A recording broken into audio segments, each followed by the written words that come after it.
राष्ट्रीय शैक्षणिक धोरण 2020 नुसार नवीन अभ्यासक्रम आणि पाठ्यक्रमाची निर्मिती करण्यात आली आहे. सध्या यातील इयत्ता दुसरी, तिसरी आणि 6वी या वर्गांसाठी नवीन पाठ्यपुस्तकं आलीत. याचं प्रशिक्षण राज्य, जिल्हा आणि तालुका स्तरावर सुरू आहे.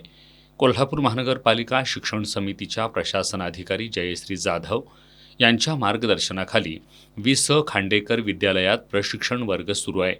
याच्या समारोप कार्यक्रमाला महाराष्ट्र राज्य शैक्षणिक संशोधन आणि प्रशिक्षण संस्थेच्या सहसंचालिका डॉक्टर कमलादेवी आवटे यांची प्रमुख उपस्थिती होती. यावेळी बोलताना त्यांनी राष्ट्रीय शैक्षणिक धोरणामधील बदललेल्या नवीन अभ्यासक्रमामध्ये शिक्षकाची भूमिका ही सुलभकाची असल्याचं सांगितलं. विद्यार्थ्याला स्वयं अध्ययनाला प्रेरणा देऊन शिक्षकांनी विद्यार्थ्यांच्या कौशल्यपूर्ण, क्षमताधिष्ठित आणि सर्वांगीण विकास साध्य करावा असं आवाहनही त्यांनी केलं. जिल्हा शिक्षण आणि प्रशिक्षण संस्थेचे ज्येष्ठ अधिव्याख्याता डॉक्टर राजेंद्र भोई यांनी कोल्हापूर जिल्ह्यानं नास, परख आणि PGIमध्ये राज्यामध्ये प्रथम क्रमांक पटकावला असून शिष्यवृत्तीच्या माध्यमातून जिल्ह्यानं आपली गुणवत्ता सिद्ध केल्याचं सांगितलं.